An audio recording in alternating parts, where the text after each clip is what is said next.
Welcome back, guys. In today's episode, I'm sharing 10 true, disturbing stories about lake houses in the Appalachian Mountains. Expect stories that begin with peace, but turn darker than you think. But before we begin, please consider subscribing, and don't forget to like and share it with your friends. Let me know where you're watching from. Thank you all. Now let's start. I was 20 when it happened. Ray, my cousin, asked me to house sit their lake place while she and her family took a 10-day road trip to Michigan. It wasn't unusual. I'd been going out there with them since we were kids, summer cookouts, late-night campfires, all that nostalgic stuff. The house had always felt familiar, kind of like a second home, only quieter, but I'd never stayed there alone. And definitely not in the fall, when the trees around the lake went brittle and the water looked like glass someone forgot to shatter. She gave me the key outside her place in Ravenside. It was one of those old brass keys that looked like it belonged to a church. Along with it, she handed me a wrinkled piece of paper, scribbled in red pen. It said things like, check propane, feed Barlow's dog, unplug toaster. At the bottom, in all caps, it read, dock ropes tighten. Before I left, she said something weird. She laughed a little, but her face didn't match the tone. Don't let the lake creep you out, she said. It does that. It didn't hit me as strange at the time. Rye was always saying offhand stuff like that, just little throwaway lines you'd forget until they crawled back into your brain at 3 in the morning. The drive out took just under 3 hours. The road narrowed from a 2-lane to a gravel slope that wrapped around the west side of the lake like someone had traced it with a dull knife. No neighbors in sight. Just pine, birch, and that muddy leaf smell that seeps into everything once October kicks in. The house was built into a slope, halfway swallowed by the hillside, old Appalachian style. Log beams, black slate roof, and a front porch that groaned under your feet like it had secrets. The back deck hung over the ravine with a sketchy view of the water. Leaned too hard on the railing, and it felt like you might take flight. No cell service. No Wi-Fi. The only way to call anyone was a dusty rotary phone on the kitchen wall, like an artifact from a fallout shelter. I didn't touch it. It looked like it would charge a quarter just for picking up the receiver. That first day was fine. I dropped my bag, opened a few windows to clear out the smell of dust and firewood, then wandered to the dock. The lake was silent. Not calm, silent. No frogs, no birds, no ripple. It looked like a painted surface, like the whole thing had been paused. I checked the dock ropes like Rye asked. A little frayed, but fine. Then I stood there, listening to a silence that made me too aware of my own heartbeat. The first few days followed the same rhythm. Wake up, eat, walk the trail, read, stare at the lake. I cooked simple stuff. Pasta, grilled cheese, canned soup. I fed Barlow's dog, Chester, a fat old mutt who waddled over every morning like clockwork. He'd eat without making eye contact, then vanish again, like some spirit of routine. It was on the third night that things started to feel off. I had a pot of pasta going and cracked the front door to let in some air. The cabin always got too warm at night, that thick, stale warmth that clings to your neck. I was at the stove when I heard it. Knock, knock, knock. 3. Slow, even. A knock that sounded more like a statement than a request. I turned the burner off and went to the door. Nothing out there, no wind, no headlights, not even bugs. Just porch, gravel, and woods. I stepped outside, circled the porch, looked around the side of the house. Nothing. Maybe a loose shutter. Maybe old wood settling. Places like that do stuff like that. I locked the door when I came back in, just out of habit. Ate standing at the counter. 10 minutes later, the same knock. 3. Evenly spaced. I froze. Then crept to the door and leaned to the side to look through the glass. No one. I opened it anyway. Slowly. On the top step, right at the threshold, was a footprint. Bare. Wet. Human. You could see everything. Heel, toes, arch. No others leading away. Just that one. Like someone stepped up and vanished. I didn't sleep that night. I lay on the couch in my boots, a kitchen knife wrapped in a towel under the cushion. Every creak felt pointed, like the house wanted to say something but didn't want to speak it out loud. I waited for dawn like it was someone I could call for help. When light finally came, I still felt tense. I checked windows, paced, opened closets I knew were empty. By noon, I told myself I needed to check the boathouse. It leaned at the end of the dock, crooked, roof-sagging, boards silvered and brittle. The handle felt welded by rust. I pulled the door open, hinges screaming. Inside was the usual. Old gear, tools dusted with lake grit, life jackets that smelled of mildew. Everything looked familiar, except the floor. Wet footprints. Again, the same shape, curving toward the back wall. That wall always looked wrong. The planks didn't line up. One was crooked, loose. Behind it, I found stairs. Stone, narrow, leading into packed earth. No switch. No bulb. Just darkness. I stood there a long time, turned on my phone's flashlight and aimed it down. The light flickered. Not glitched, flickered. Like something passed in front of it. I didn't go down. I didn't even touch the wall. I just closed the panel and backed out. By the time I got to the cabin, my shirt was damp with sweat. I realized I'd never seen a basement in that house before. Not once in 15 years. That night, I locked everything down like a storm was coming. Deadbolt. Couch against the door. Chairs under the knobs. Tape on the windows, just so I'd hear if someone tried. I sat in the dark, flashlight in hand. After 2 a.m. clicking, the front doorknob. Tiny, deliberate clicks. Left, right, left, silence, silence. Then a new sound. From below. Wood sliding. The panel in the boathouse. I didn't think. I ran. Out the side door, through the trees, tripping over roots. I didn't take the dock. I went wide, came up behind the boathouse. The door was open. Not swinging. Propped. Like someone had gone in, planning to come back. Inside, darker than before. The panel wide. The stairs stretched further, or maybe it only felt that way. I raised my light. That's when I heard it. One word. Closer. Low. Clear. Close. Close. Right behind me, but also from the bottom of those stairs. Not a whisper. Not a threat. Calm. Certain. Like whoever it was had been waiting a long time and didn't mind waiting longer. I ran. Didn't close the panel. Didn't lock the house. Didn't grab my stuff. I drove with shaking hands until I hit the gas station outside Black Hollow. Parked behind a long-haul truck, left the engine running, fell asleep with the lights on. When I texted Rye, I told her someone had probably been snooping, teenagers maybe, messing around. I didn't mention the voice, or the footprint, or the stairwell. 3 days later, she sent a photo. The boathouse, same wall, same workbench, no panel, no gap, nothing. She added a question mark underneath. I stared at it for a long time, then turned my phone off and put it in a drawer.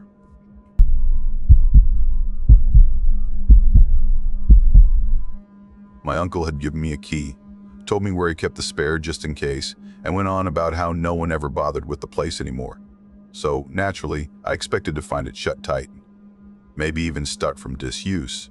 But no, the handle turned without any resistance, and the whole thing eased open like someone had been through it recently. Or, like it had been waiting.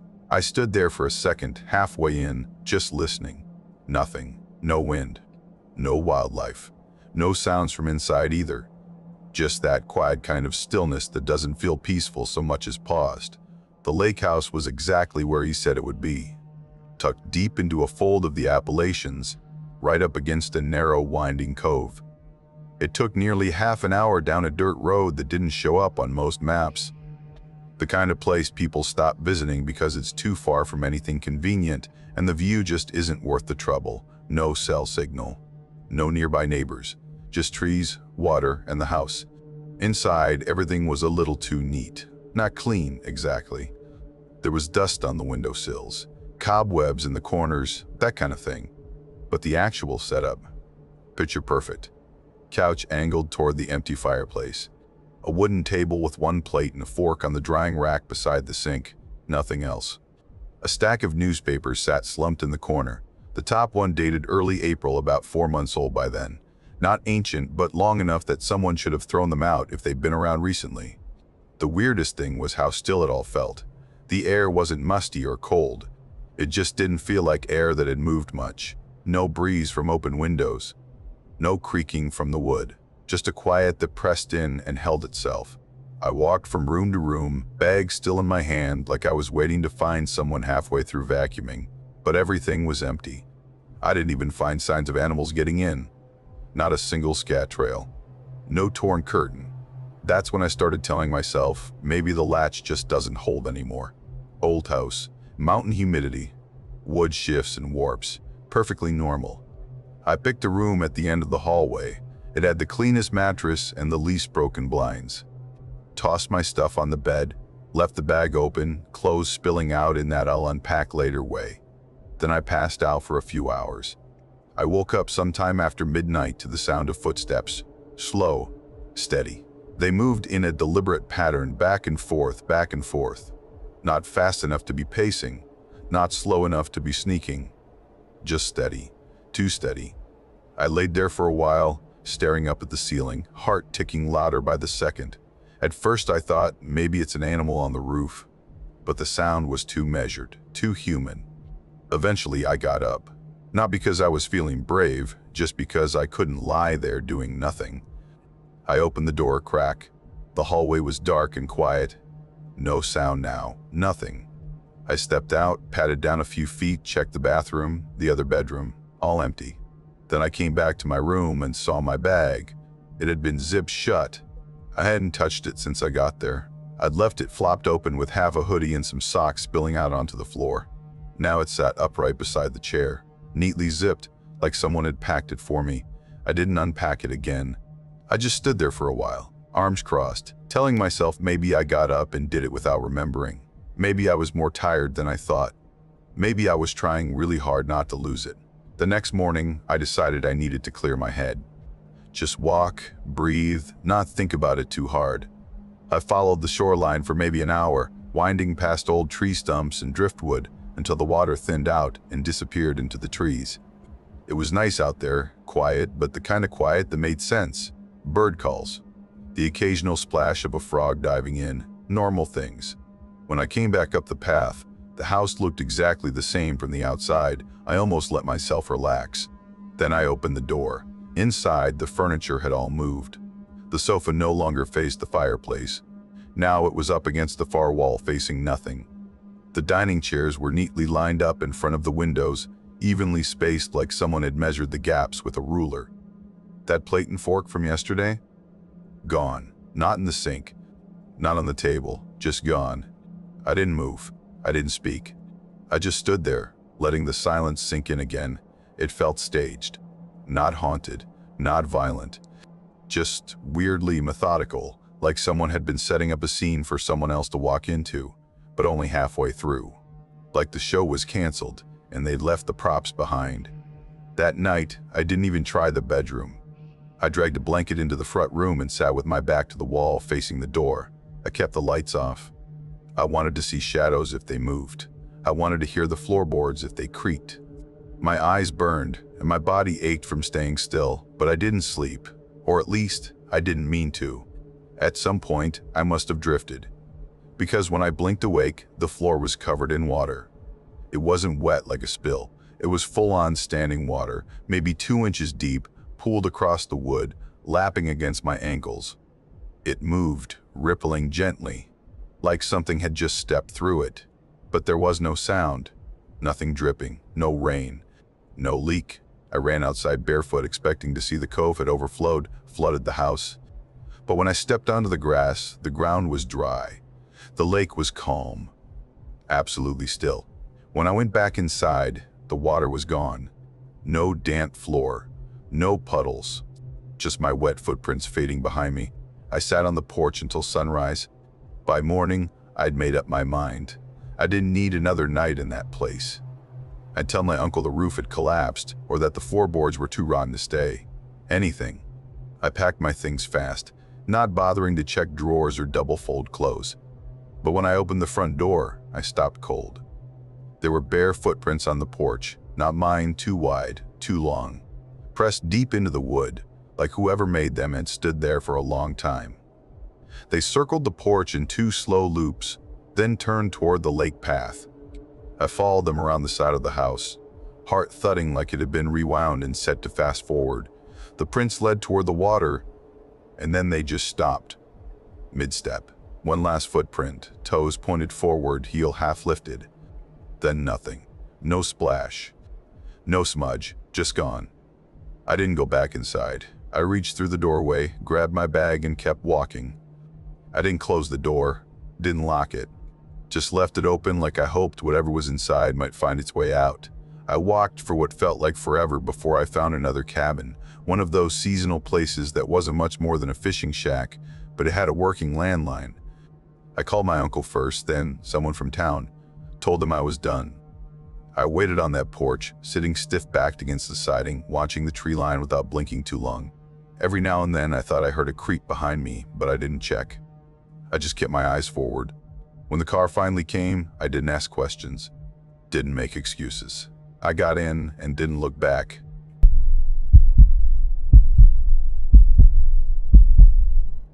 My sister and I had managed to rent a tiny lake house out in the Blue Ridge Hills. At first, it felt like a steal. The rent was low, and it was just close enough to our summer jobs that we wouldn't burn our paychecks on gas. The listing made it sound peaceful, words like rustic charm and lakeside serenity. What we got was more stripped down. 3 narrow bedrooms, 1 cramped bathroom. Walls so thin they might as well have been cardboard. And for some reason, 0 interior locks. None at all. Not on the bedroom doors, not even on the bathroom. Just open access everywhere. But we were broke, and the place wasn't terrible. Just odd. The owner didn't live on the property, but his brother did. Curtis. He stayed in the first bedroom near the front of the house. He was in his 40s, tall but somehow forgettable. The kind of person who doesn't seem to take up space even when they're standing right in front of you. Soft-spoken, always holding a mug of coffee. Never said more than a few words. His friend Ron lived in the second room. Ron was older, mid-60s maybe, and he had the same wallpaper-like presence. Gray hair, blank expression, slow shuffle from room to room. They weren't close friends, more like long-term roommates who tolerated each other's habits. Then there was us, me and my sister Lily. We shared the third bedroom at the back of the house. No complaints. We'd grown up splitting bunk beds and couches, so tight quarters didn't bother us. What mattered was saving money, having a roof. At first, things were fine. Work kept us busy, and we barely interacted with the guys except for passing greetings in the kitchen or hallway. The setup wasn't ideal, but we figured it was temporary. A few months at most. Just long enough to get through the season. Still, little details started to nag at us, the kind you brush off until they start adding up, like the bathroom window. It faced the lake, and it was huge for a bathroom. A sliding glass panel almost as wide as the shower. On the inside, someone had rolled thick white paint across it. Streaky, uneven, clearly rushed. It made the window look like a solid white wall. I assumed it was for privacy, but it always felt wrong, especially for a shower. One evening, just after 7, I went in to shower. The sun had dropped behind the ridge, and the lake outside was nothing but black water. I noticed the window was cracked open, not much, maybe an inch, just enough to let in a line of cold air across the tile.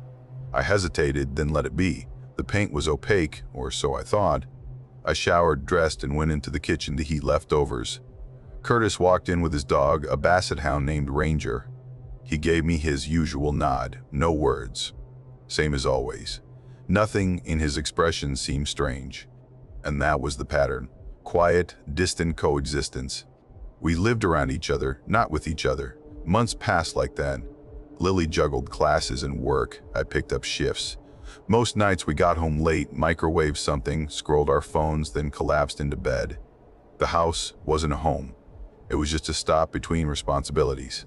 So when something finally did happen, it blindsided us. It was a Thursday. I had an early shift and left around 6:30. Lily stayed behind. She told me later she was cocooned under the blankets, completely hidden. To anyone walking in, it would have looked like a pile of laundry. She was half asleep when she heard it. A noise. Soft. A rustle. A rustle. Not loud enough to startle, but just enough that her brain refused to ignore it. She opened her eyes and saw our clothes scattered on the floor. Stuff that should have been in the basket. At first, she thought maybe I had rushed and tossed them around, like I sometimes did. But then she saw Ron. He was crouched near the basket, slowly going through our clothes. She froze. silent. He picked up a pair of her underwear and lifted it to his face, held it there, breathed in, slowly, deliberately. Her heart pounded, but she stayed still. Eventually, she shifted the blankets just enough to make a rustle, then said, as casually as she could, looking for a charger. Ron jumped. His whole body flinched. He stood, muttered, "Yeah," and shuffled out.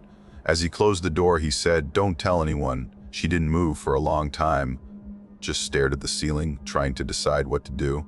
That night, she texted me while I was at work. By the time I read her messages, my hands had gone cold. I couldn't believe it. Couldn't make it feel real.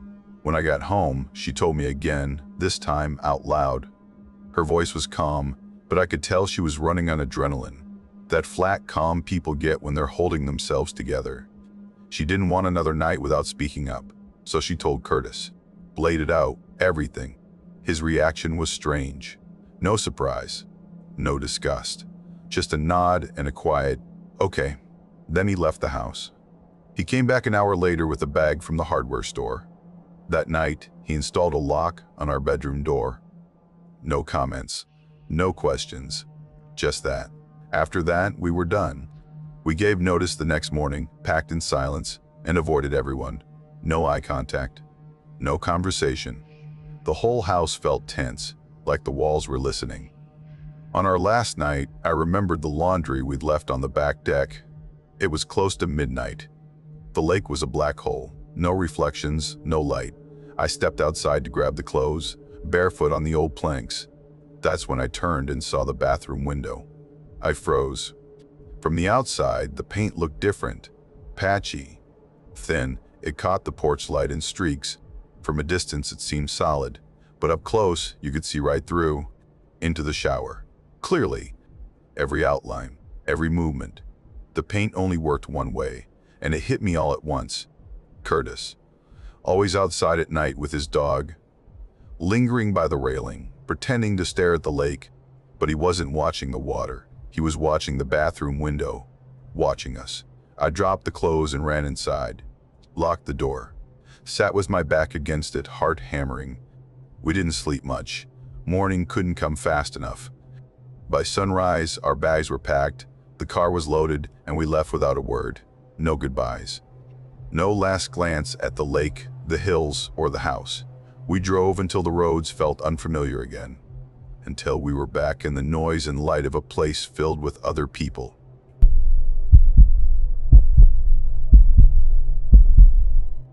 My Uncle Darren asked me to check on his lake house near Larkspur Ridge while he was working out in Oregon for a couple months.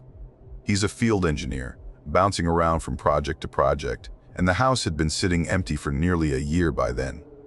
He mostly kept it as a getaway spot, but I don't think he'd spent more than a weekend there in the past 3 years. It was one of those cabins people love to brag about but rarely use. Quiet, remote, tucked away off a gravel road with no name. If you missed the turn, you'd never know anything was down there. There was no cell reception past a certain bend, and GPS gave up entirely about 10 minutes before you arrived. That kind of place. He needed someone to make sure the pipes hadn't frozen, no wild animals had moved in, and the roof hadn't caved under a heavy branch. Mostly just a walk through, maybe stay a night or two. It sounded like a mini vacation to me. No traffic, no neighbors, no emails. Just a few days off the grid with a stocked fridge, some downloaded movies, and an entire lake to myself. The drive out took longer than expected. After I passed a diner called Elma's, one I vaguely remembered from a family road trip when I was 10, the world sort of fell away. Just trees, old mailboxes, and the occasional rusted-out truck peeking through weeds. I filled up at the last gas station I saw, one of those places with a flickering open sign and a snack shelf that hadn't been restocked since 1999, and then I kept driving. No music. Just the crunch of gravel under my tires and the occasional squirrel darting across the road like it had a death wish.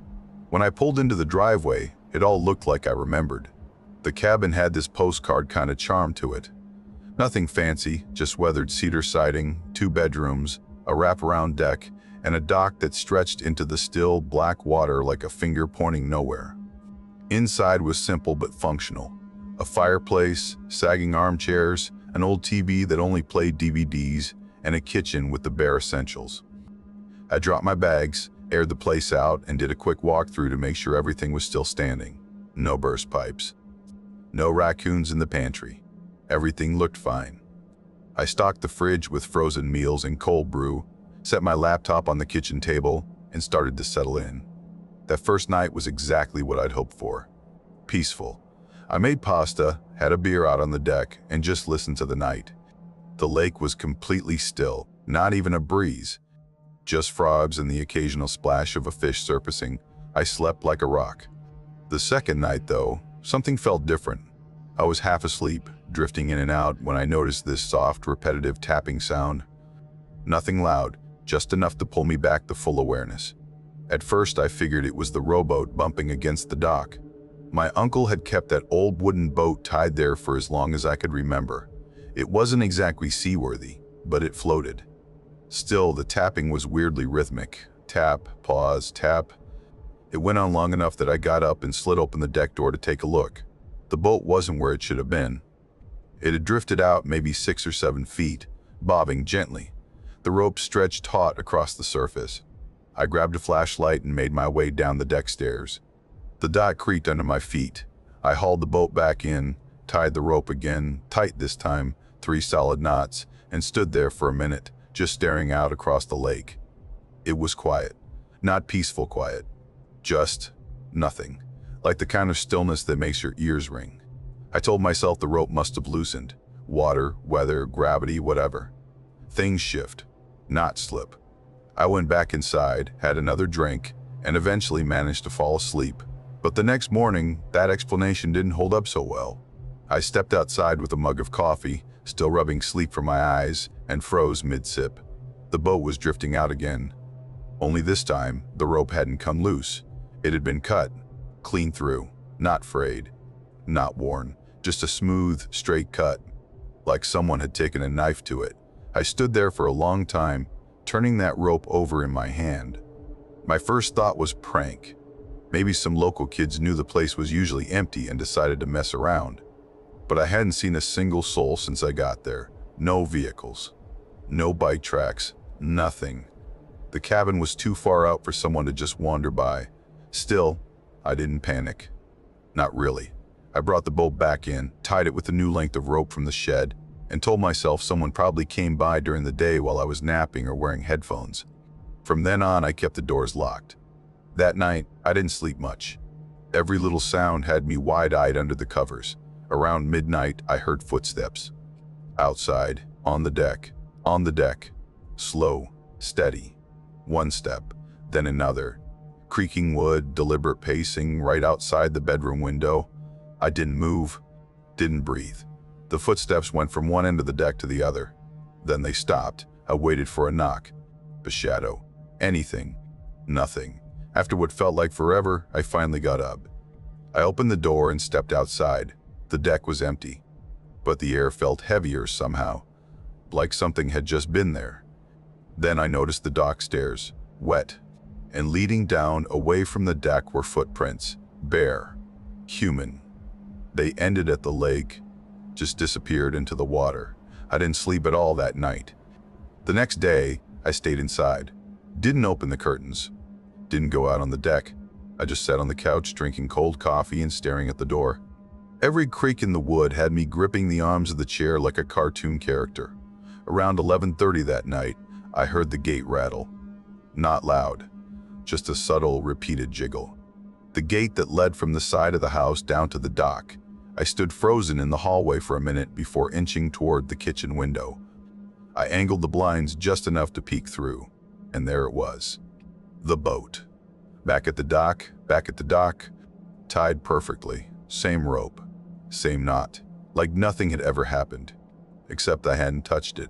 I hadn't even gone near the water since the footprints. That's when I tried calling Darren. My phone blinked, no service, like it was mocking me. I walked around the cabin, arm in the air, searching for a signal. Nothing. When I turned back to the window, there was someone on the dock, just standing there, still as stone. Shoulders hunched, head slightly tilted, like they were trying to see into the house. I couldn't make out their face, just the outline. Moonlight behind them. They didn't move, didn't call out, just stood there. And that was it for me. I grabbed my keys, slipped out the front door, and didn't even look back. I ran to the car, fired up the engine, and drove like hell down that gravel road, skidding on the turns, not stopping until the signal bars came back. I called the sheriff's office the second I had a connection. Explained what I could. Probably sounded insane. They sent someone out. By the time the deputy got there, everything looked normal. No footprints, no cut rope, no figure on the dock. They suggested maybe I'd seen a hiker or a local fisherman. Told me it wasn't unheard of for people to get curious about empty properties. I nodded along, thanked them, and packed my stuff. Left the key under the mat, just like Darren had asked, and I drove. Didn't stop until I reached a highway hotel about 3 hours south. Checked in with shaking hands and slept with every light on. I never asked Darren if he went back, never brought it up.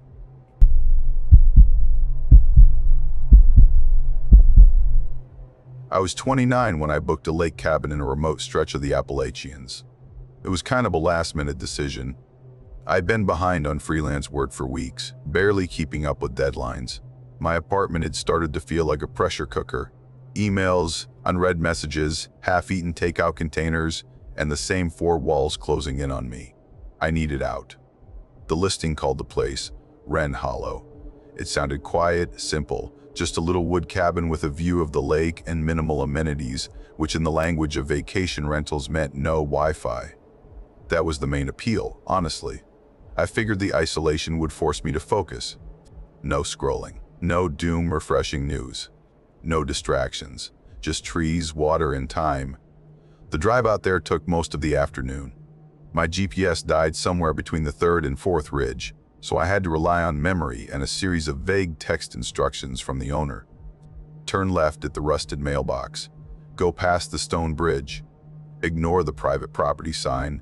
Very Appalachian Blair Witch energy. By the time I finally rolled up the gravel drive, my shoulders were tight and my head was pounding.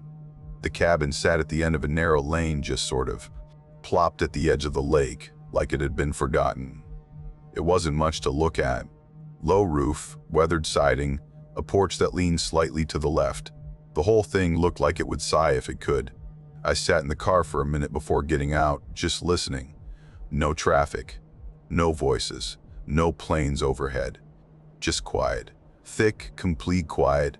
It felt like the whole forest was holding its breath. Inside, the place smelled faintly of cedar, like someone had tried to air it out before I arrived. The furniture was a random assortment of old stuff, scratched wooden chairs, a sagging couch with a knitted throw, and a table that looked like it had been salvaged from a church basement. There was a fireplace with a meat pile of logs stacked beside it, and a kitchen that was clean enough. Not fancy, but livable. The best part was the view. The back of the cabin opened up to the lake with a wide kitchen window and a small porch that overlooked the water. When I stepped out to grab my last bag, I noticed the dock stretching out from the shore. It was old, boards soft from too much rain and sun, but it held together. And tied up neatly at the end of it was a canoe. The kind of canoe you'd expect to see in a summer camp movie. Wooden, faded, with scrapes and scars along the sides. The hull had clearly seen better days, but the rope holding it in place was brand new.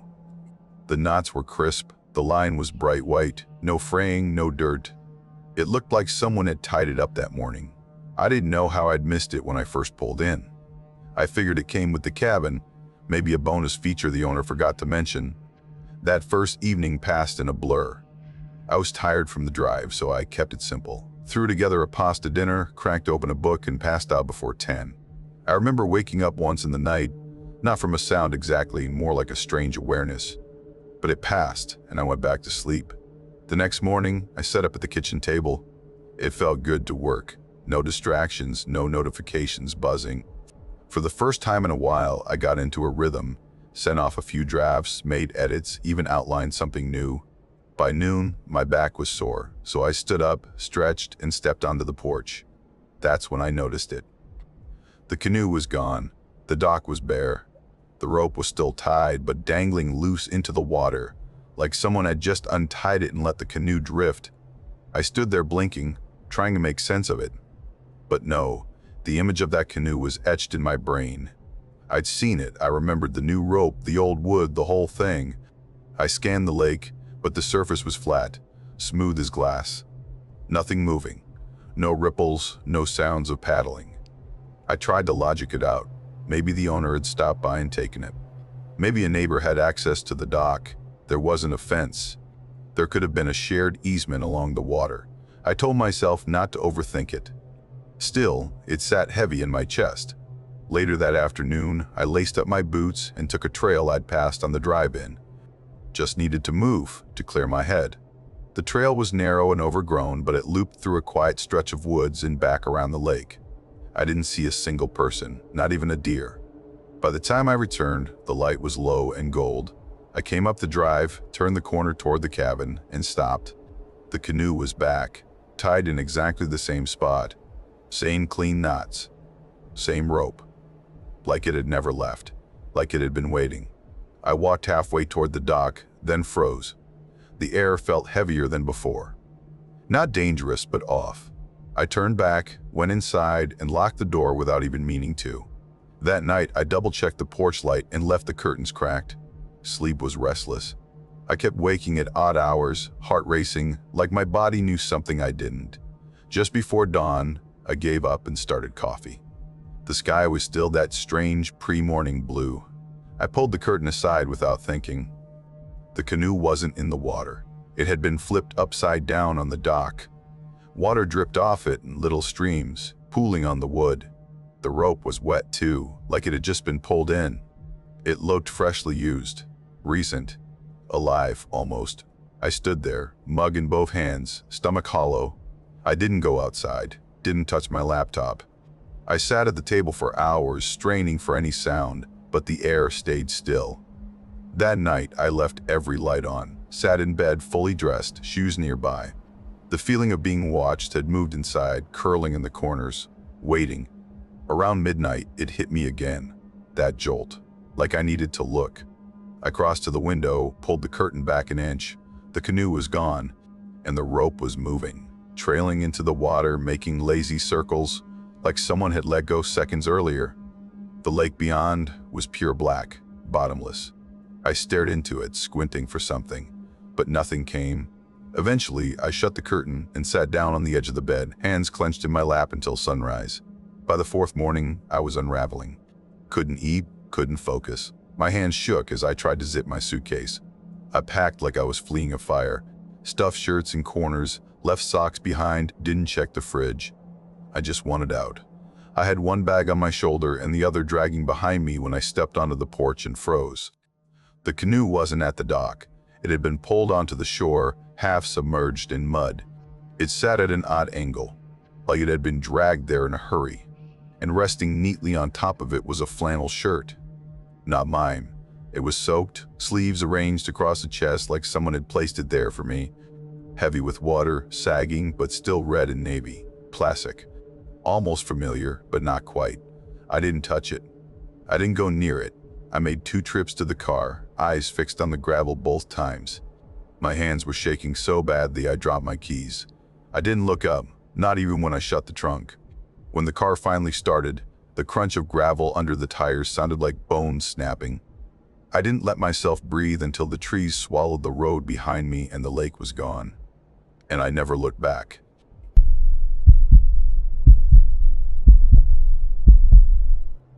I was 26 when I stayed alone at the lake house for the first time.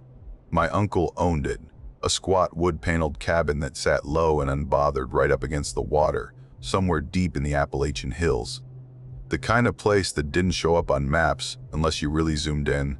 Trees crowded the property on all sides, so thick you couldn't see more than a few feet past them. It felt like the whole world just ended at the edge of the deck. He'd always told me I could use it if I ever needed space. I never took him up on it until that year. I was burned out. The kind of tired that doesn't go away with sleep. Everything felt too loud, too constant. Work, city traffic, notifications, people asking for things.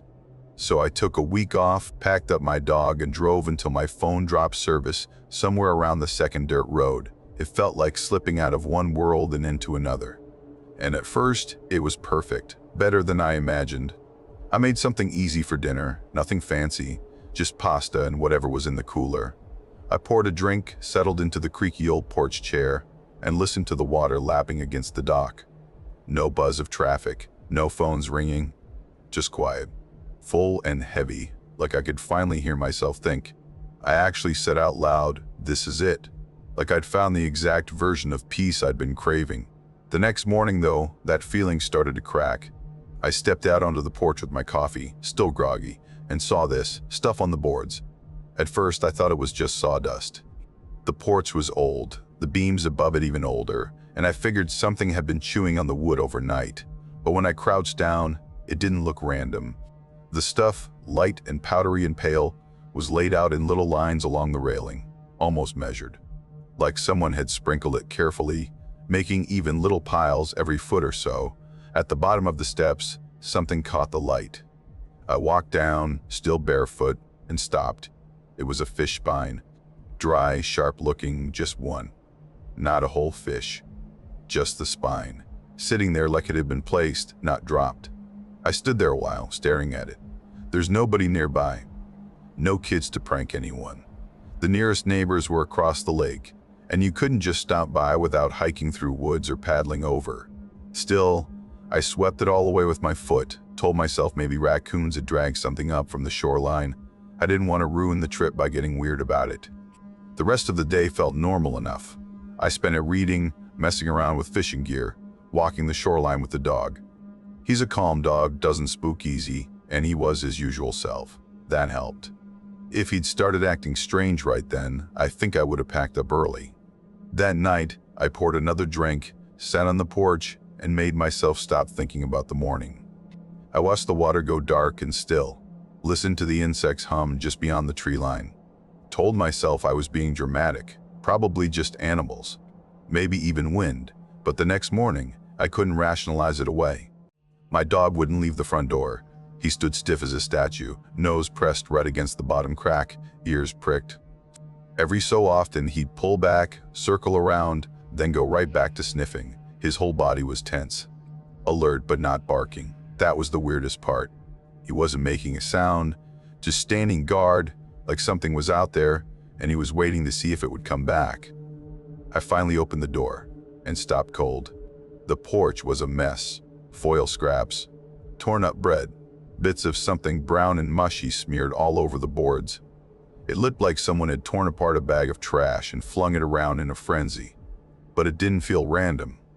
The way it streaked down the steps and into the yard, it looked like it had been dragged, like someone had taken their hands and scraped it all toward the tree line. My first reaction wasn't fear, it was confusion, like my brain couldn't quite process what I was looking at. Then that slow, crawling unease started to set in. I didn't touch it, just stared at it for a long while, heart beating in my ears. Eventually, I called the caretaker my uncle used, some local guy named Ray who checked on the place a couple times a month. He drove out, took one look, and without saying much, cleaned it all up. Later, I asked him if he figured out what it was. He said, yeah, it was a burrito, a fast food one. Someone had ripped it up, soaked it, and let it rot on the boards. That should have been my sign to leave. Instead, I stayed.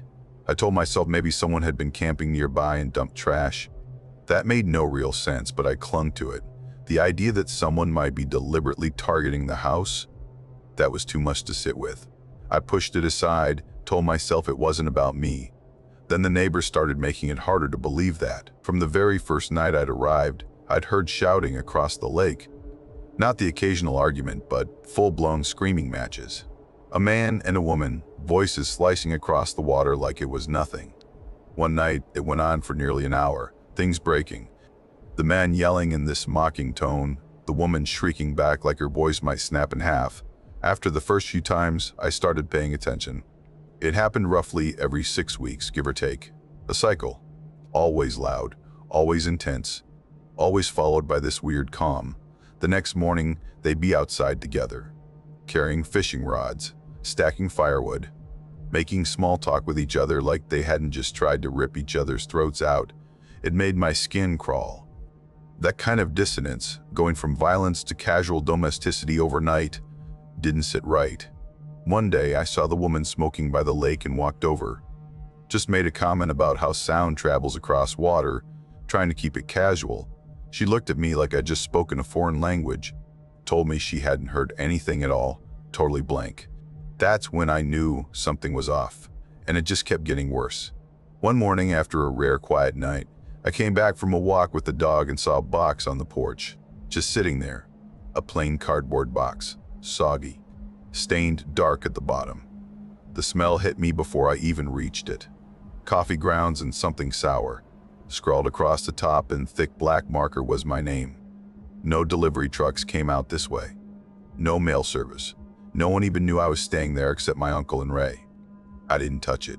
I backed away, leash tight in my hand, my heart pounding harder than it should have been.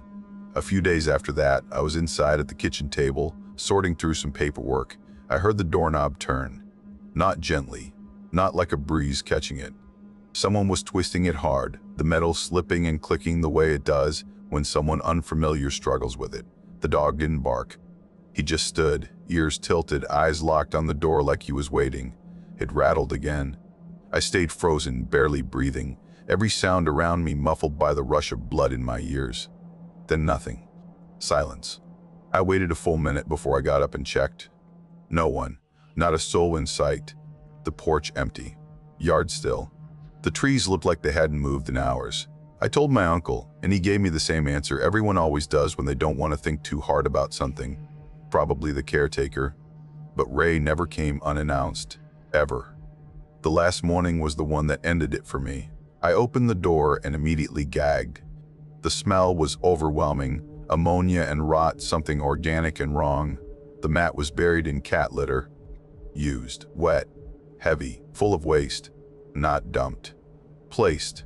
Deliberately spread across the porch in thick layers, like someone had taken their time with it.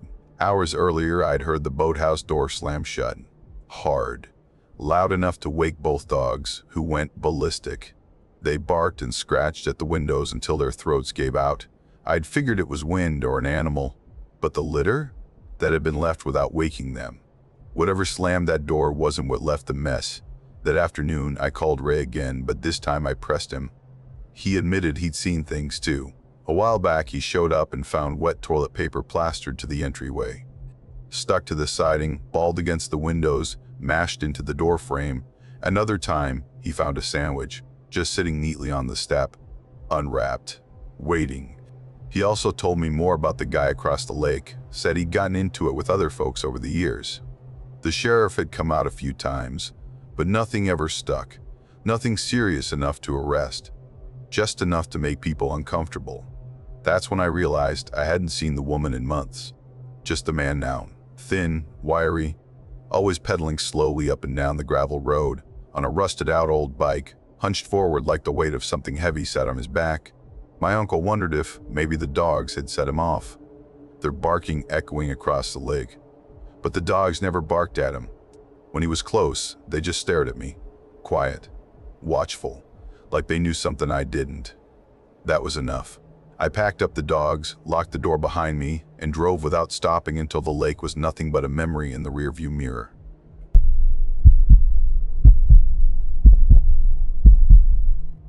I was 22 when I spent a week alone at an old lake house in the Appalachians.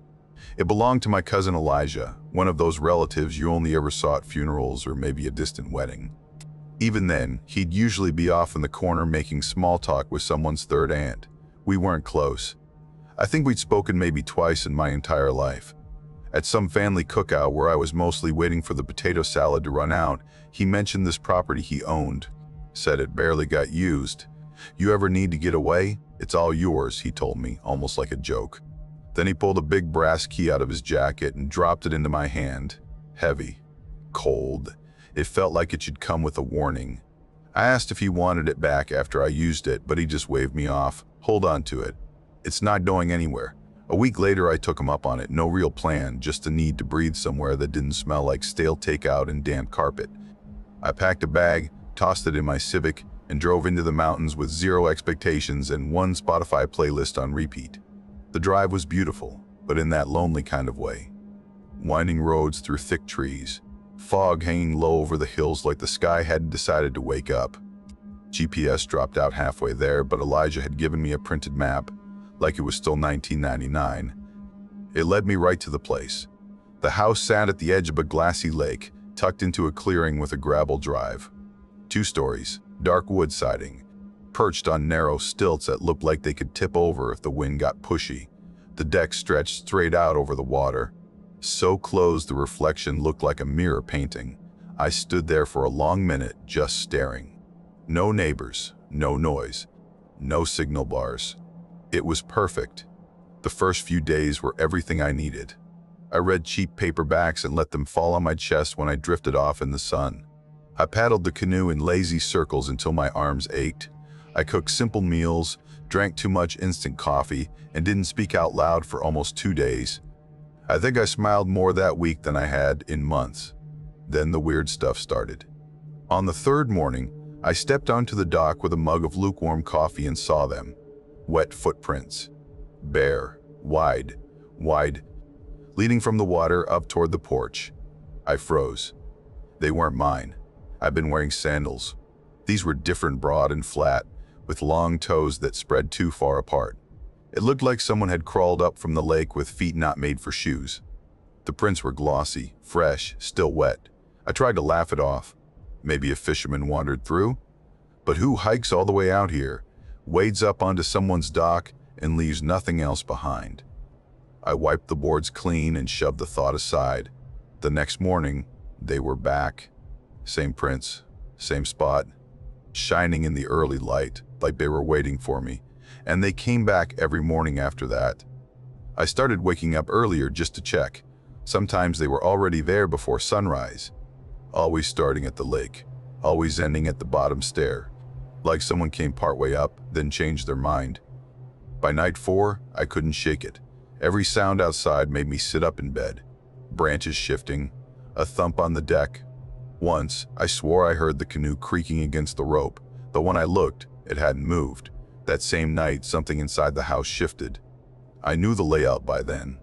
Kitchen to the hallway. 6 steps to the bedroom door. I'd walked it in the dark plenty of times. But when I got up for water, the hall didn't end where it was supposed to. I walked maybe 10 steps before I stopped. The air felt wrong, close, like the space itself had thickened. The walls seemed taller, the shadows deeper. I turned back, thinking I overshot the bedroom, but the kitchen wasn't there anymore either. Just more hallway, repeating like a glitch. I pressed my palm to the wall. It was cold and slick, like it had been outside in the rain. Finally, my fingers brushed a door frame. I stumbled into the bedroom and slammed the door shut, chest heaving. The clock said 3 hours had passed. It had felt like 10 minutes. The water glass was gone.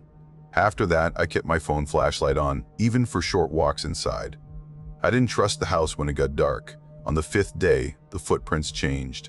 This time they started on the porch, right at the door, and led down to the lake. Deep, heavy prints in the mud at the shoreline.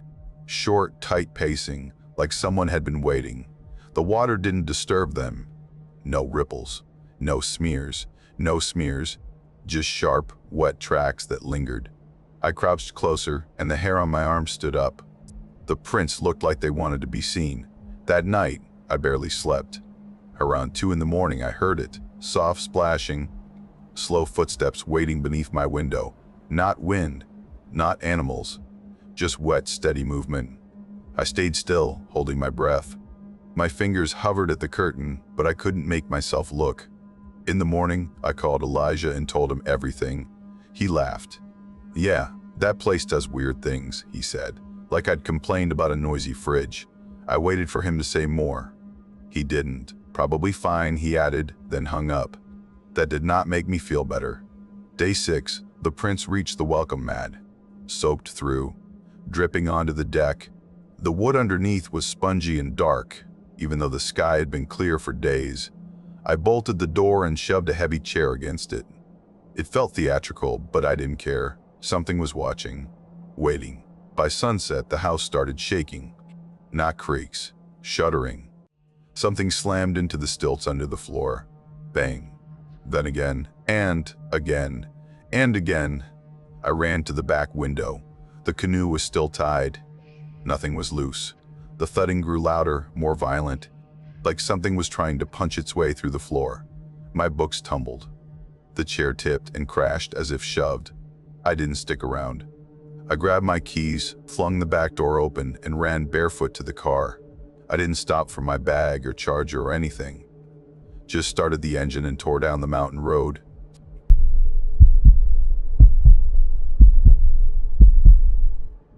The first time I tried to unlock the lake house in southern Appalachia, the key jammed halfway into the lock, like the door had decided it wasn't ready to open. I stood there jiggling it for a solid minute, muttering under my breath. Then I gave up and threw my shoulder into the frame. It gave with a reluctant groan and scraped loudly across the warped floorboards as it opened. Not exactly a warm welcome. Sarah, my cousin, was standing behind me with 2 overstuffed bags. Her grin faded fast once we stepped inside. You know that feeling when you walk into a place and everything just feels off? Not dirty, not gross, just weirdly empty. That's what hit me the second we crossed the threshold. The air didn't smell like dust or mold or even old wood. It didn't smell like anything, and that was somehow worse. Like the place had been vacuum sealed and forgotten. Every step we took sounded too loud, like the walls were listening, like the house didn't want to be disturbed. The house had been left to us after our great-uncle Elias died. Neither of us had known him well. He was one of those distant relatives you only heard about at family reunions, if that. But for whatever reason, his will named us both. Next thing we knew, we were driving up a winding gravel road to a cabin on Lake Doval. Sarah swore she'd spent part of a summer there when she was 11 or 12. But as we walked through it, I couldn't imagine anyone staying longer than an hour. The kitchen was stripped bare. Not a single cup, spoon, or sticky old condiment bottle in the fridge. Speaking of the fridge, it hummed like it worked, but when I opened it, the inside practically sparkled. No stains, no dust. The kind of clean that felt sterile. I touched the shelf and pulled my hand back, surprised it didn't squeak like glass. The drawers stuck, all of them. I tried the one under the sink and had to tug so hard I thought the handle would snap off. When it finally opened, it was empty except for a brittle-looking rubber band and a crumpled piece of paper. I couldn't even unfold it. It flaked apart in my hand. Every room was like that. Furniture in place, beds made up like they were expecting guests. But no trace of anyone ever actually living there. No books. No forgotten socks under the bed. Not even a hair in the bathroom sink. That first night, I went to bed early. Sarah stayed up flipping through the 10 or so DVDs we brought, no Wi-Fi, and barely any cell signal. I must have fallen asleep around midnight, no dreams. Just a dead black sleep until bam, I was awake. No reason, no noise, no nightmare. No nightmare. Just wide open eyes and this sense that something had nudged me awake from inside my own head. It was 3:01. I remember the glowing digits on my cheap little travel alarm clock. The room was still. I listened, breathing shallow, wondering if maybe Sarah had knocked something over.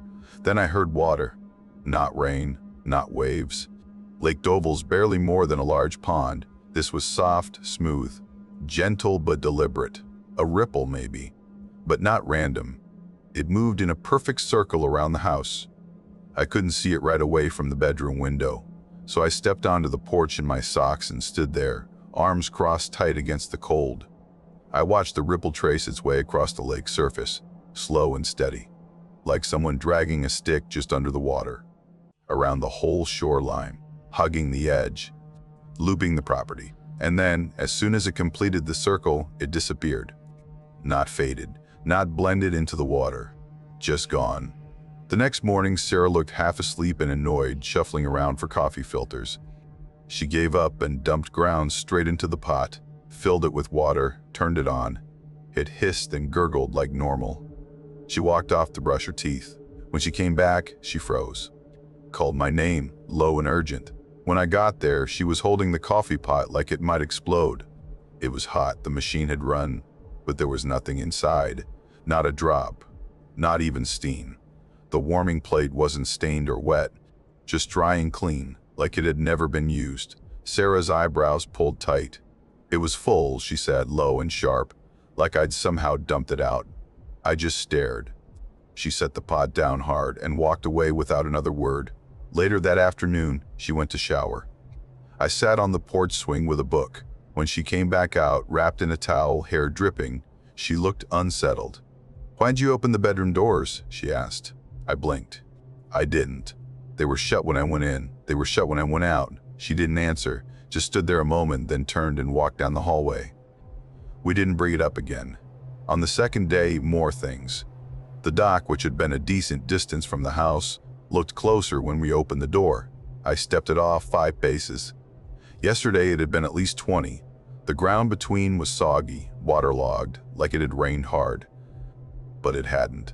Neither of us had heard a thing all night. Then we saw the footprints, scattered in the mud between porch and dock. Small, narrow, close together, not ours. Sarah crouched, touched one, then pulled back like it stung. "They're fresh," she said. Too fresh. We tried walking back up to the porch, but the ground felt wrong, stretchy, like a treadmill just a little too fast, every step harder than it should have been. I looked up, and the house seemed farther away. We didn't talk, just kept moving. By the time we reached the porch, we were out of breath, like we'd hiked uphill for miles. We leaned against the rail, catching our breath in silence. That night, the house didn't let me sleep. I woke again. 3:02 this time, heart already racing. Then I heard it. Not outside, inside. The floorboards in the living room groaned, then flexed. I swear, they moved. Swelled up like a ripple in wood, like someone had dropped a pebble in a pond. The wave rolled under the floor instead of water. I watched it move across the room, then flatten out again, like nothing had happened. Sarah screamed. I was through her door in 2 seconds, breath tight in my throat. She was on the far side of the room, pointing at her bed, shaking. The sheets were soaked. The mattress sagged with water, dripping onto the floor. She touched it, like she needed proof. Her hands came away glistening. She kept whispering, "Water, water," over and over. We didn't talk about what to do, we just started packing. I grabbed both duffels, shoving everything in damp towels, tangled chargers, unfolded clothes. Sarah moved like a machine, stuffing whatever fit. The house creaked and popped, like it was waking up. We dragged the bags through the hallway. The floorboards felt soft under our feet, almost spongy, like they'd soaked through from underneath. When we got outside, the air hit my face like I'd just come up from underwater. I turned to lock the door, but froze halfway. The lake was still, flat, mirror-like, and in the reflection I saw the house. Only, not this house. That house had its windows wide open. Curtains blowing outward like wind was blasting through. But up here, the air was perfectly still. And in the second floor window, I saw 2 figures. They leaned out slightly, watching. One looked like me, the other like Sarah. Their faces were pale, distorted by the water's surface, but I knew what I saw. I didn't say a word, just shoved the bags into the trunk and started the car. We didn't stop driving until Route 39.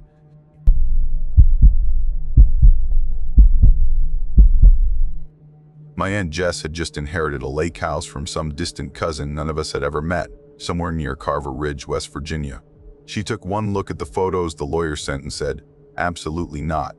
Then she tossed me the keys and told me to use it if I wanted a break from the city. No rent, no strings. Just don't die of boredom. At the time, that sounded perfect.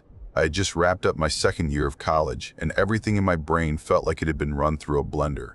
Classes, relationships, the city noise constantly pressing in from all sides. I needed out. I thought a week by a quiet lake might clear my head, reset the static, or whatever. So I packed a duffel with clothes, a few paperbacks, my journal, and a week's worth of groceries. Then I made the 6-hour drive, blasting some overly dramatic playlist just to stay awake. I arrived in the late afternoon, and the place looked exactly like the pictures. Small, sunken, almost shy. The kind of house that looks like it's been holding its breath for years. Brown paneling, uneven porch steps, a screen door that hung just slightly off-kilter. Trees crowded thick on all sides, like they'd been growing toward the house, not away from it. The back porch faced the lake. And the first thing I did, walked straight out to the dock. No unpacking, no food, no checking the plumbing, just straight out to the water. And man, that lake was silent. Completely still, like one big sheet of smoked glass. Across from me, the opposite shore looked deceptively close. Maybe a short swim, if I really pushed myself. but the longer I stared at it, the farther away it seemed. The trees over there started to look thinner, fuzzier like someone was slowly zooming out. I blinked and shook my head, chalking it up to the way water messes with distance. Weird, but I was tired, probably hungry. I told myself not to overthink it. That night, I made a quick dinner, just pasta with jarred sauce, and sat at the little kitchen table near the window. Everything in the house had that sun-bleached, secondhand feel. The chair creaked under me. The light above the sink flickered once when I turned it on, but didn't go out. After I ate, I carried my plate to the sink. That's when I noticed the chair I'd just been sitting in wasn't pushed in anymore. It was pulled back slightly, turned just a little facing the hallway. I froze, just stared at it. And I had this tiny, ridiculous thought, maybe someone had been sitting there after me. Then I laughed at myself. Figured I must have bumped it with my leg when I got up. The house was old. Stuff moved weird. Nothing to get weird about on day one. The second day, I decided to get my bearings. No Wi-Fi out there, obviously. Barely any cell service either. I took a slow hike around the property, trying to map the boundaries in my head. It was more isolated than I'd realized. No other cabins. No driveways. No distant lawn mowers or dogs barking. Just thick trees pressing in from every angle. The kind of quiet that makes your ears ring. As I looped back toward the clearing, I paused. The front of the house looked off, like one side had sunk slightly lower into the ground. One of the windows was clearly higher than the others. The door frame looked like it had been reattached by someone eyeballing it. The whole thing leaned, just a little. But when I stepped inside, everything felt normal again. No tilted floors, no crooked lines, just dusty furniture and uneven floorboards. I told myself it was probably the angle of the sun, or something dumb like that, brushed it off. By the third day, I started losing track of things. I plugged in my phone before bed, same spot on the kitchen counter, using the only outlet that didn't spark. But in the morning, it wasn't there. I tore the place apart, assuming I'd moved it in my sleep or knocked it to the floor. Eventually, I found it, inside my suitcase, wrapped in a t-shirt I hadn't even worn yet, folded like someone had tucked it there. Another time, my keys disappeared. I always left them on the hook by the front door, same spot, every time. But that afternoon, I found them sitting on the porch railing, balanced perfectly, not tossed, not dropped. Balanced like someone had set them there carefully. I started questioning myself constantly. Did I move then? Did I really plug in the phone? Was I just scatterbrained? That's the thing, when nothing is obviously wrong, you blame yourself. You doubt your memory, not the room. And the lake kept shifting, not in any dramatic way. It was subtle, slow. In the mornings, it felt cozy, almost small, but every afternoon it stretched. The opposite shore got hazier. The line where the water met the trees looked less like a border, more like a vanishing point.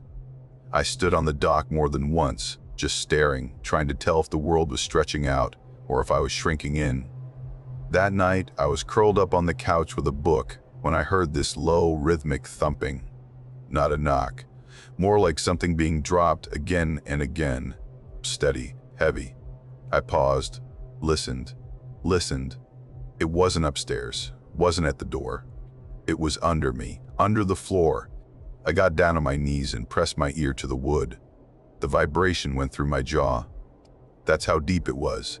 Like the floor was trying to hum something to me and my bones were picking it up. I grabbed a flashlight and went outside, thinking maybe something had gotten trapped under the deck, an animal maybe, or some loose equipment. But the second my feet hit the ground, the sound stopped. Dead silence. No wind, no insects. The lake was so still, it looked fake. Then I saw it. In the reflection on the water clear as a mirror, I saw the house behind me. But in the reflection, someone was standing on the dock. A shape. Human. Still, I turned around. The dock was empty. I stood there for a long time, gripping the flashlight so hard my fingers went numb.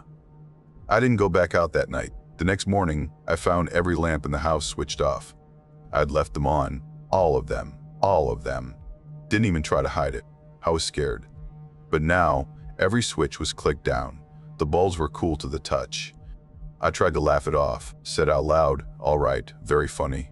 It didn't help. That final night, I was done pretending. I started packing before sunset. Threw my clothes into the bag without folding, zipped everything, triple-checked my keys and phone.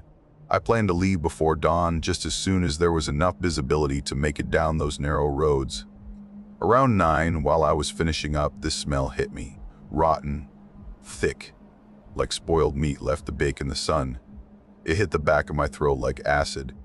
My eyes watered instantly. I gagged, stumbled out of the bedroom into the living room, and it was gone. Just like that. Air was clean again. I paced the room, sniffing like an idiot, trying to figure out if something had died in the walls. Nothing. I sat on the couch with my bag at my feet and told myself I'd wait a few hours. Then drive, keep the lights on, keep the exit close. At some point, my eyes got heavy. I don't know if I fully fell asleep or just drifted in that floaty half-dream state, but when I came to, the air felt wrong. Too thick. Like something was pressing against my skin. Not touching, just pushing. I turned my head toward the corner of the room. There was something there. It wasn't a person. Not really. It was this murky, brown shape, squat and dense like a knot of dirty smoke. Its edges shimmered not like light but like heat, wavy, slippery. It didn't move, didn't sway, didn't twitch. But I could feel it. Heavy and aware and aware. My mouth was dry. I could hear my pulse behind my eyes. But I forced out a whisper. "What do you want?" My voice didn't sound right. It sounded like someone else trying to copy me. Too soft, wrong shape. The thing didn't answer, didn't move, just existed, solid, waiting. I reached for my bag without looking away. Fumbled until I felt the strap. I didn't blink, didn't breathe deep. I stood up, one motion, slow and careful. Walked to the door. My hand was shaking so hard I could barely turn the knob. I stepped outside, closed the door behind me, didn't look back. I drove through the night, headlights cutting the curves of the mountain road. Not stopping, not checking mirrors, just driving. Until the sun came up and I saw signs for real towns again.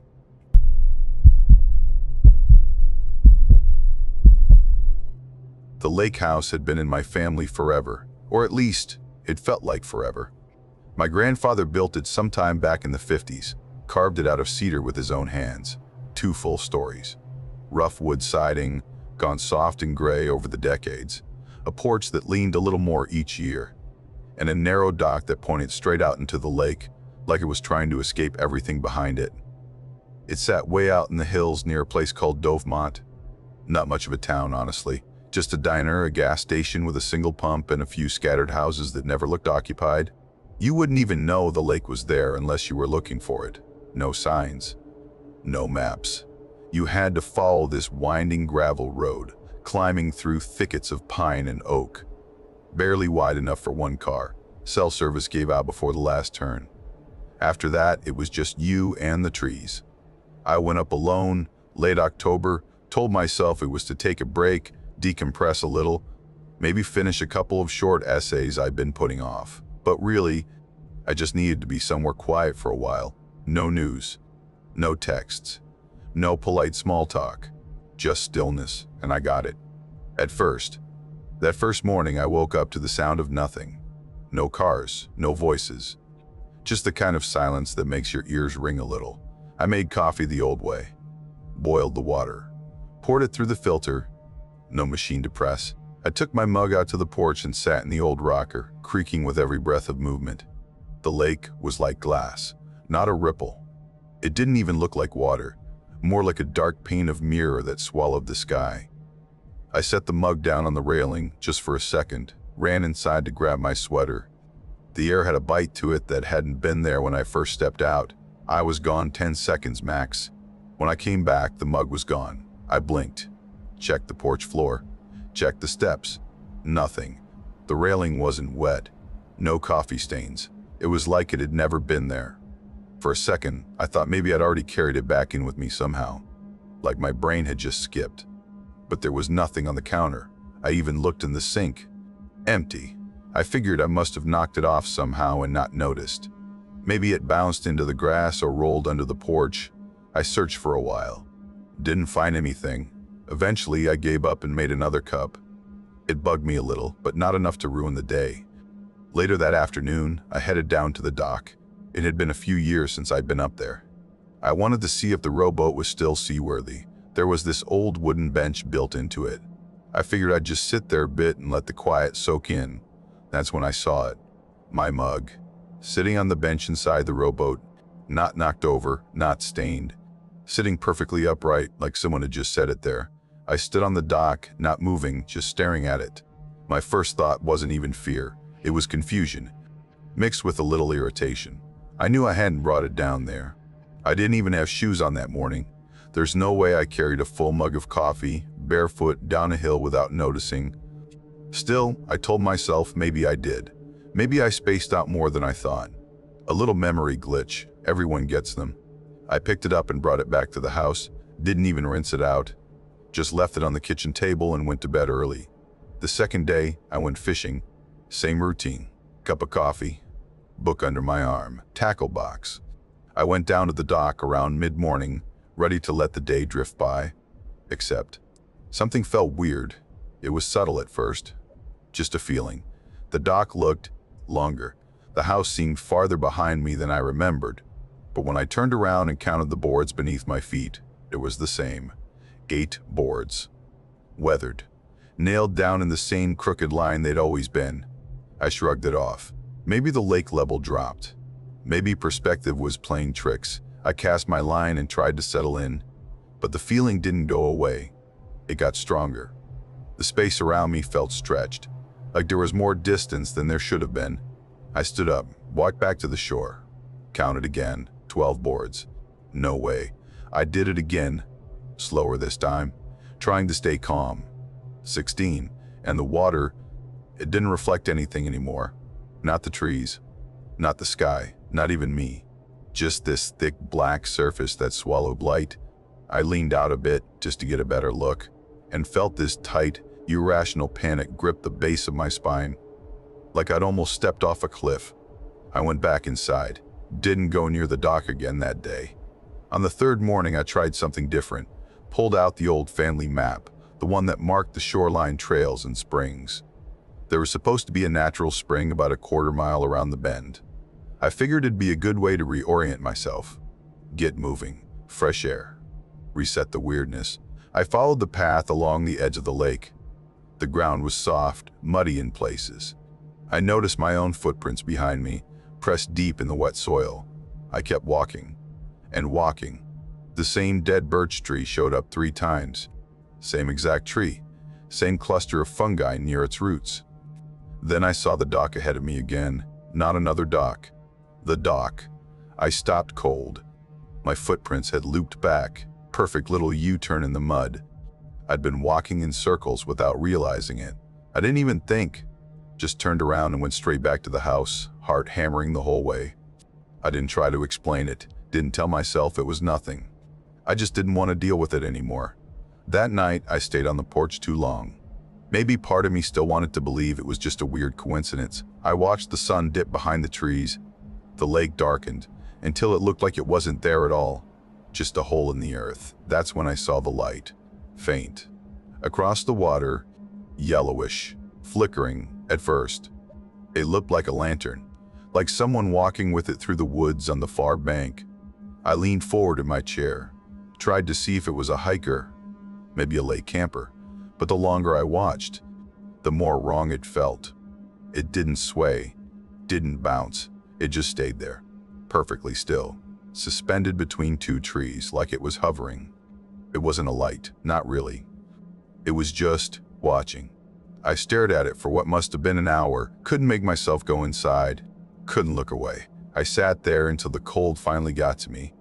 My hands started to go numb. Only then did I stand up and back away from the porch. By morning, I was exhausted, barely slept. My thoughts were too loud, too sharp, but it was quiet outside, too quiet. And then I heard it. A sound I can still hear if I think about it hard enough. Creak, splash, creak, splash.